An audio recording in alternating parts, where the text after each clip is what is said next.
Friends মই এটা information দিবলৈ ভিডিঅ'টো বনাইছোঁ।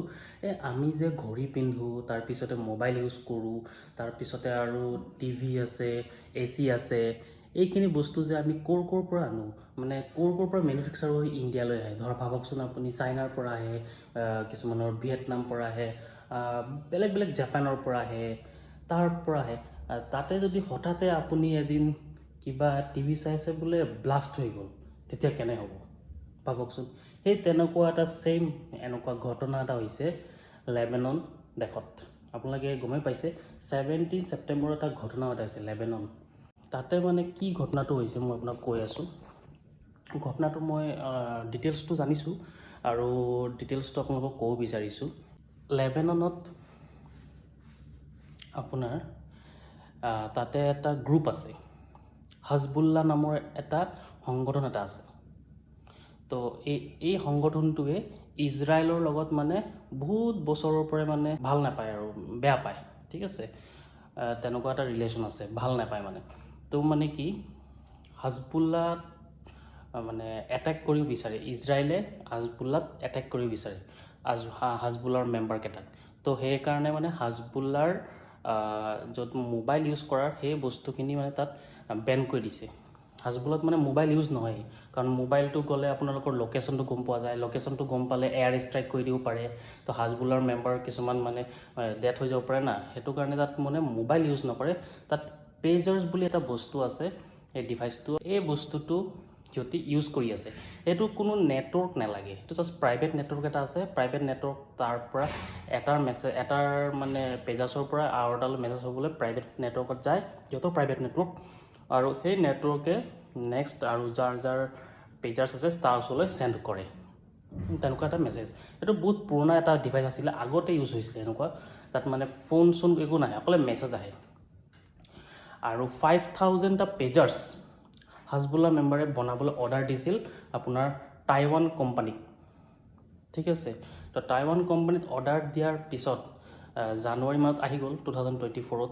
তো অহাৰ পিছত ধৰক ছেপ্টেম্বৰ তাতে ভিতৰতে কিবা এটা মানে এক্সপ্ল'জিভ এটা ভৰাই থোৱা আছিল, যি কি হাজবুল্লাহ মেম্বাৰকেইটা কোনো গম নাপায়।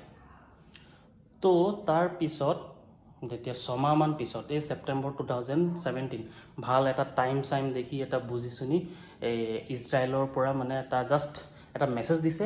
মেছেজটো যোনে অন কৰিছে গোটেই ব্লাষ্ট হৈ গৈছে। তাৰ ব্লাষ্ট হোৱাৰ পিছত বহুত মানুহ ইনজুৰ হৈছে, এৰাউণ্ড 2750 মানুহ ইনজুৰ হৈছে, আৰু 8জন মানুহ মানে ডেথ হৈ গৈছে। কাৰোবাৰ কিডনী ওলাই গৈছে, কাৰোবাৰ ভৰি ফালি গৈছে, মানে বহুত বেয়া কণ্ডিশ্যন হৈ গৈছে। তাৰপিছত যেতিয়া ইনচিডেণ্টটো হোৱাৰ পাছত সেই কোম্পানীটোক সুধিছে যে আপোনালোকৰ এইটো যে পেজাৰ্ছকেইটা যে অৰ্ডাৰ দিছিলে, সেই পেজাৰ্ছকেইটা যে ব্লাষ্ট হৈ গ'ল কি কাৰণত।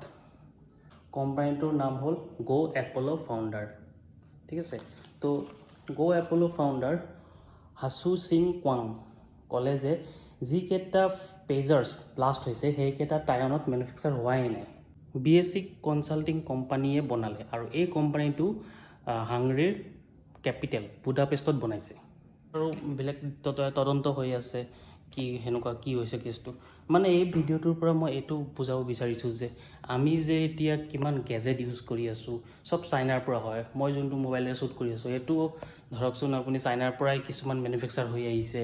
তাৰপিছতে ধৰক আপোনাৰ টিভি, যিকোনো বস্তুৱেই নাই, মেক্সিমাম আমি চাইনা বা বিদেশৰ পৰা ইউজ কৰা বস্তু আমি ইউজ কৰি আছোঁ। তেনেকুৱা যদি কিবা এটা সিহঁতি ছিষ্টেম ভৰাই লৈ আহে তেতিয়া কি হ'ব। সিহঁতিটো প্ৰি প্লেন কৰি এনেকৈ কৰিব পাৰি ইণ্ডিয়াৰ লগত।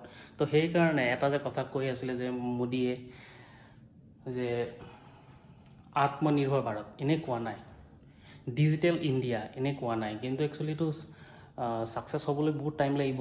আমাৰ বস্তুখিনি আমি ইয়াতে মেনুফেকচাৰ কৰাব লাগে, তেতিয়াহে এইবোৰ পৰা মানে বাচি যাব পাৰিম।